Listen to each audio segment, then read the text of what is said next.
primary level, I loved dolls. So much that I even used to go ahead and make mud dolls. Yeah, and I used to the mom used to get me some rubber dolls, and also I used to make even dolls out of clothes. And because there were so many, I used to put them, around my room. And long time we used to get to standard 7. So when I got to standard 7, my teachers called my mom and told her, now we need your daughter to concentrate. So my mom told them the truth, what I'm doing, because I used to come from school and start dressing up all those things. So they told my mom, buy a cat for her, and then maybe she'll be able to give up the cat for a toy. It's that thing she saw that I loved anything to do with babies. So they brought me a very small kitten. So you can imagine, I even used to dress it, bathe it, and hold birthday parties for it. Yes, that's how hot it was to receive for my children. I used to do that. But when I got to secondary school, this boarding thing and all this, so I started getting out of it slowly by slowly. And unfortunately, by the time I was clearing my Form 4, one of my mom's men, had to do away with the cat. So anyway, that's how it all started. And then I used to collect children around the estate. We used to live in Buruburu Estate. So I used to collect children, and I used to make them have a choir. We could play, like big drums on those big tins. Remember the tins? I don't know, it was not during your time. Now like blue band and all this, they used to come in round big tins, and some of them small tins. So the small ones we used to make them, those shakers, and then the big round ones we used to hit drums and all this. So I used to make a choir. So if you have a birthday, I could bring my choir there. And then I also, during holidays, I could also hold tuition. I'm same age with them, but I'm still holding tuition for them. So when I got to now, after 18, now to choose what I want to become, I wanted to go for mechanical engineering. I've always wanted to do what is different from other people. But guess what? My mom, she's a teacher, she said, no.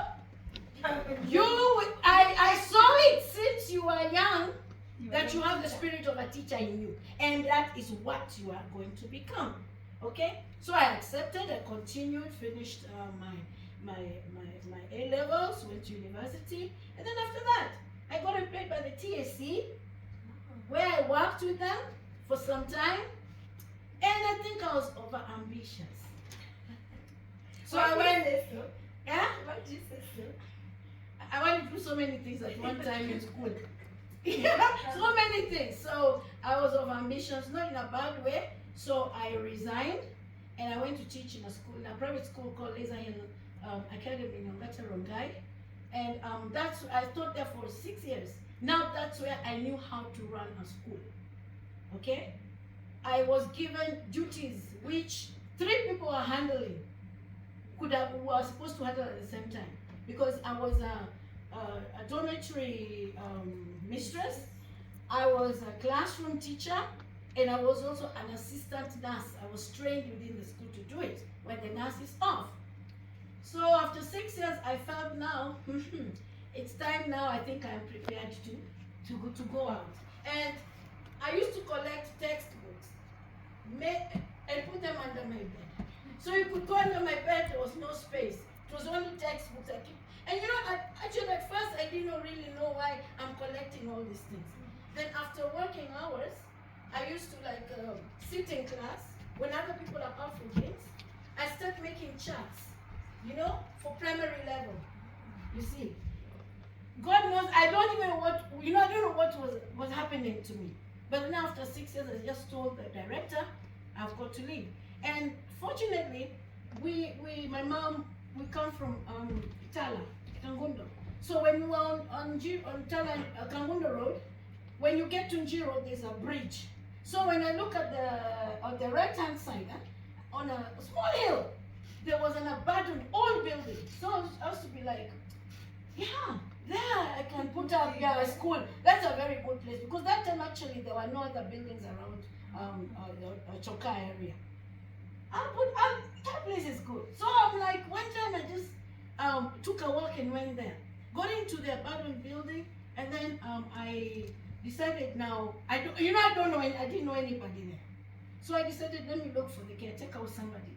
Lucky enough, I went back to the market at Njiro, and they directed me at the caretaker. I didn't have money, and I wanted to begin a school. So, sorry, I talk a lot. So if I take so much of your time, you tell me. So I told the caretaker, okay, can I use this building? What? He explained to me, and then I now decided to work together as a development project with the government. I asked permission from the chief. I asked some permission also from it was the chief. Then there was also a deal, and they told me go ahead. Okay.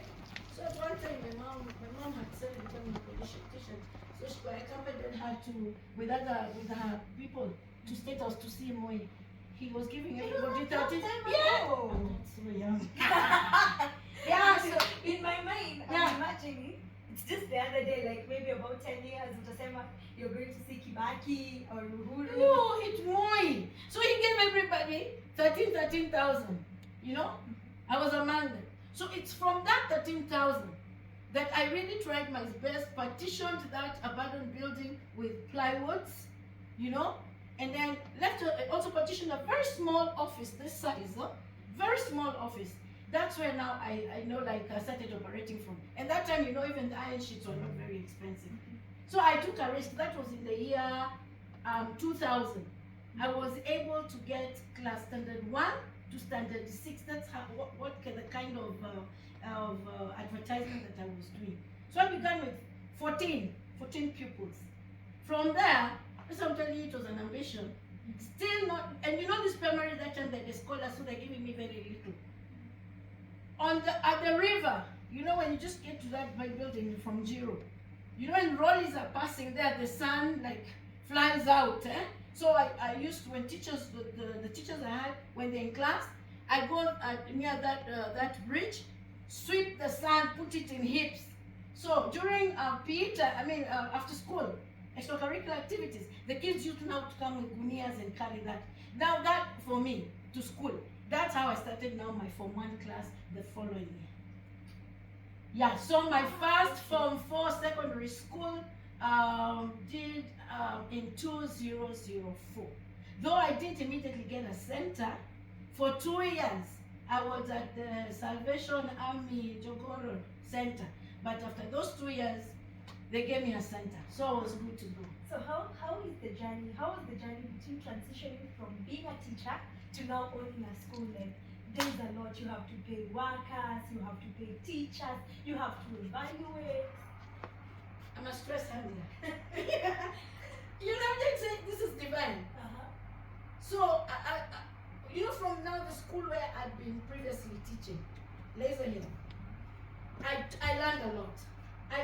You know, because I used to work so hard. Okay, I used to be very close to the director's wife. So I could see, even the manager was my friend. So I could see the way they're handling it. So I got some ideas. And because now I knew now completely this is my responsibility, it just automatically switched that I could handle teaching, I could handle being the director, the principal, you know. And then it didn't even take me long. I began the boarding section. In fact, I had a crazy time with the Ministry of Education because that time there were no county directors. You know, it was she was from Nyayo House.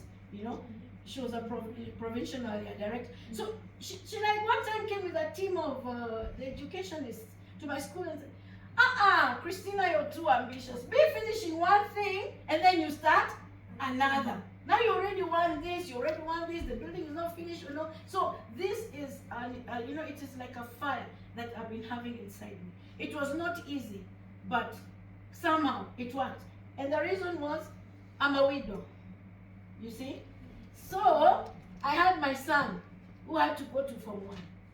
I couldn't afford to take him to another secondary school. Then I had my second daughter who was almost coming to secondary. So it also gave me that opportunity not to spend money elsewhere. So partly, I put my children in the same institution, and that time now I even got parents to earn trust on me. Yeah. Yeah, because your children are schooling in the same school. Same school. Do you feel like what are some of the lessons you picked from, especially I'm picking this from the part you said, the provisional director told you, Christina, you're doing a lot of things. There's this you're doing, there's that you're doing, there's a lot. So do you feel like, what are some of the lessons you learned in the juggling in between sections? Perfection. Because of now fear. You see, now I was working under now a certain command which is much higher than me. So from the fear, now and through the advice of the quality assurance officers, now I was able to learn some things. Though the registration was not also so easy. Yeah, it was not so easy. But what I learned is just like first, I should just be patient. First to finish up a project, then start another one. And when I'm finishing it up, I go for perfection. I've not yet learned how to compete academically with art schools. In fact, that one, took time. I just thought that when you have teachers, you trust teachers, they know what they have come to do. But meanwhile, as we went on then now, I came to discover they need me to correct them because it is my project, okay? And I also had my own styles in the method of teaching. So when I chipped them in with what already we had been given to follow, the format we've been given to follow, then everything I saw is just picking up so well. What are some of the lessons you picked along the way? What do you know now that you didn't know then? Money is sweet. Money is sweet. Because because of the way I started off, I was kind of like not financially able. Do you understand?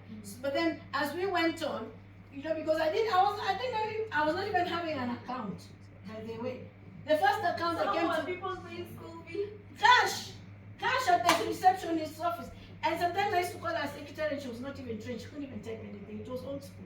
So now, she's given money. She gives a receipt. I put in a box and in a cupboard. That's how far it was going. So I could see the accumulation and say, whoa, money is sweet. Because it also helped me now to construct the other buildings. The other thing is, personally, I'm a teacher. I'm an English CRA teacher, but also do a little bit of biology. I came to know now, because right now I was handling from Form 1 to Form 4, I came to learn of now being more observant in giving individual attention. Because now, because everyone was expecting my children to come out with good grades or something like that. Yeah, that one I also learned to give individual attention.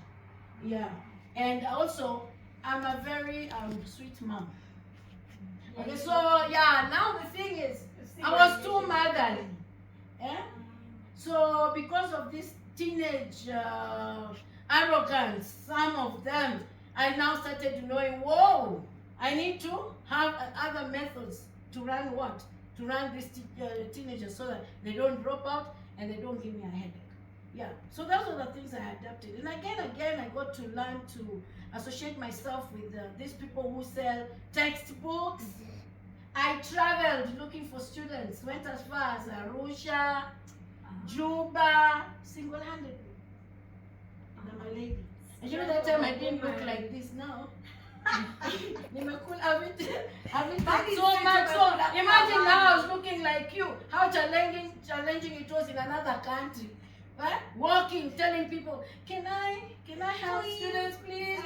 Yeah. Then you imagine what I went through. Yeah. So I started knowing how to advertise and how to interact with people from other countries to win them. And surely I did, because the school became half Sudanese from the Sudanese community. I had a lot of Muslims. Yeah. So that's what I encountered. Yeah. You've grown St. Michael's into becoming a very huge project. Yeah. And then now you shifted gears to Machakos. Yes. What prompted the shift? If you see my natural hair, it is white. Now you told me to be frank, isn't it? Yes. Hey, so that took me 18 years in St. Michael's. Then when I saw now my firstborn son is bringing grandchildren, here's my white hair, my shape is going, hapana. Everywhere I go. Now, trying after now buying that land, I've built a school on my land, my upcountry home. Okay? When I saw that all this is happening to me, I decided, because I'm not a farmer, but I tried farming for 2 seasons. Nothing. I was just wasting my So what I did is I decided, let me do what I can do. Okay? Because I still have legs to walk. My mind is still young and fresh. But then, I was brought up in Islando.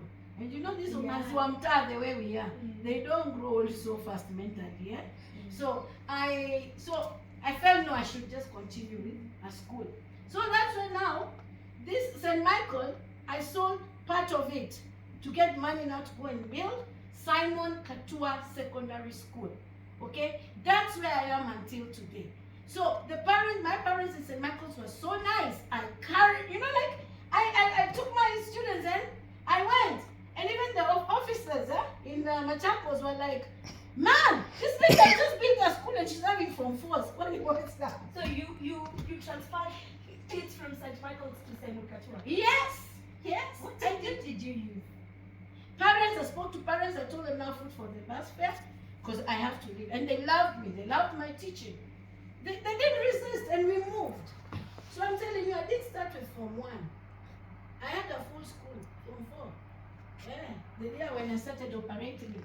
Because I remember when they came now to check, because they were told, people here, they don't talk a lot. They were told, hey, there's a mama who has started a school, and we know she's not registered, and she's having a whole, complete school. So we don't know how she's doing it. This guy is on the case, because that time I had just an accident. When I was in hospital, they came when I was not there. So I'm being called by my son. You have visitors from the education sector. I rushed. I came when they saw I was bandaged and all over. I told them, I was like, wow, thank you, you have come. I've been praying just to see you guys on my compound. Now, maybe they thought I was going to freak. I told them, wow, let me show you around. So, I took them around, the quality assurance officer, and that time there was a sub-county director, in Zalate, it was called Simiu. So I took them around. And, I thought maybe now they'll close up my school, or maybe they would, make noise at me or something, threaten me, warn me. But God is great. I was showing them around, and then they told, no, what we've seen is okay. I'm telling them, no, you have not seen my septic tank. I want you to see it. You have not seen this. They're like, oh, Mama, that's enough. When I took them back to the office, and I'm leaving, they signed the visitor's book. Do you know the question they asked me when they were leaving? Are you ready to expand? Oh. Come to the office on Monday. You don't even have registration and you're being asked about expansion. And I'm from Force, and I don't know where they're going to do exams. Now, you're fine. So, everything I was just doing, I'm telling them, my God, let me tell you, there's that fire that burns inside somebody that you can't stop it. They even asked me, why are you doing all this without our permission? I told them, I inherited it from my father. My father used to be a provincial education officer at the Ministry of Education. So I think it's that blood thing. So I told them, now me, I don't know, but it's a willpower inside. Send me. So from there, that Monday, I went saw them. They told me the process of your registration, and it took, it was done so fast. And then you're given first a provisional certificate for 18 months. Now, when my 18 months were going to expire, I'd forgotten. And I used to transport my students until I got a center. From Machakos Mbiyuni to now, St. Michael's, where I'd still reserved a place they come and do the exam, because St. Michael, I still had my center. Yeah, so after some time now, they also qualified for now full registration certificate. And now, that's who I am until today. Yes. So I'm running now, and I also managed to do it at boarding immediately. How old is the school? The school is 5 years. So St. Michael's right now is how old? St. Michael's right now, I closed down St. Michael's. In 2018. That part. I closed it down. Because I couldn't run both. I couldn't. You had the capability to. Have you seen the way I walk when I came in? But you have children. You could employ people. Why didn't you take it up? Okay, I don't know. I just felt I want to go and develop home at home. That's what I felt. Yeah. So that was the transition between St. Michael's and Simeon Katua, secondary. I think that's the part we didn't get where you said that you carried the people from St. Michael's Yeah. to. That's right. Now Yeah. it's the puzzle. Now you get it. Yeah, the jigsaw is Yes, puzzling out. but I still teach my subjects. English. Up to date. Yes. Hey. If I start now teaching here, you tell me, Madam, sit down. I don't even need a textbook in English. I don't need a textbook in English. I will teach the 24 topics, full syllabus, and I'll teach them and give you examples and everything. I'll narrate. Teaching again? Where? Oh, yeah, it's going to 33 years. Yeah, it's going to 33 years. I'm looking around to see everyone in this room. Kama sisi wote tulikuwa tumezaliwa hiyo time. Hapa, isipokuwa pengine, were you born? How old are you? I think he's the only one who was born. The rest of us. The rest of you people. Okay, then what is there is, there's something which I've always been having. Like I told you the story of me having dolls. I loved children so much. In fact, I could get into a matatu and I stare at a kid like this until the mother wonders, is this one either mad? Or does she want to steal my kid? Yeah. And then I started playing with the kid, I was that crazy. When my sister even got kids before me, I used to take the kid that I was able to carry, and then around the town with the kid. That reminds me. You do guidance and counseling. Yes, that's where I'm coming to. Yes. Yeah, that's actually where I was going to actually also. Because I wanted to ask you, what fueled your passion for guidance and counseling? Now, guidance and counseling is like, actually when you guide, you are advising or giving information for a problem to be solved. You see, when you counsel, you are dealing with emotional challenges. You get it? So I love changing lives in a positive way. So that guidance and counseling, I started it long time back in St. Michael's. Okay? And I used to make every Friday morning for 2 lessons compulsory for guidance and counseling. I could get all the children inside the hall. You get it? So I continued with it, and when I got to now Machakos,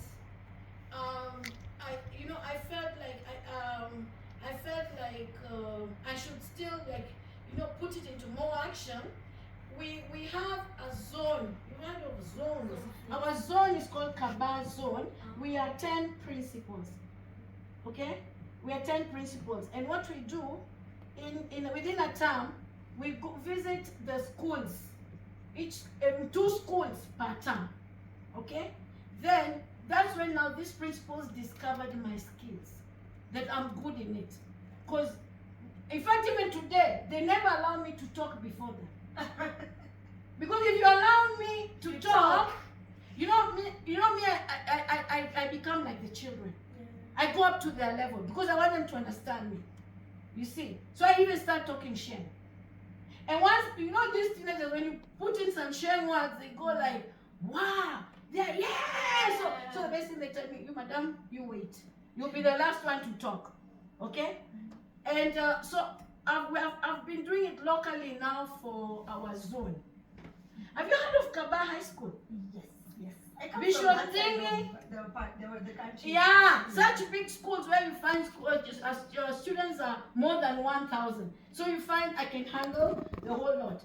And like when I'm living there, you see kids following me. Madam, come again. Madam, come again. So like I've been doing that. But for my school, every Friday, 2 lessons in the morning, compulsory guidance and counseling.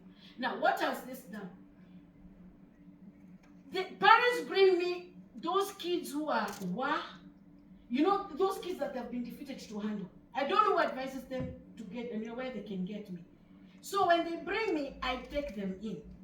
So what I do is, if you're into abusing drugs, even if it is so much into you, you're even almost going crazy. There's a treatment I have. What I'll do is, I'll get my cook to be making you tea leaves. In the tea leaves, there's a certain spice that you are going to put, okay? And once you take, you feel like you're also activating the brains the way Bangi was activating you, but you're not going to get high. Are you getting it? Then at the same time, I continue talking with the student, showing them, and it takes me almost like, for a kid, only 2 months. They don't want to hear anything to do with Bangi. Okay?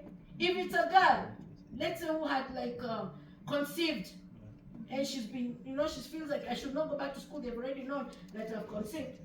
With me, it's okay. I tell them, Lisa, conceiving, getting pregnant is a certificate. It's a personal certificate. That one you have passed, no matter the grade you have got, because I've not seen the kid. But the thing is, to get pregnant, it's never written here that you're a mother. Just put on my uniform, and let's ride on. Okay?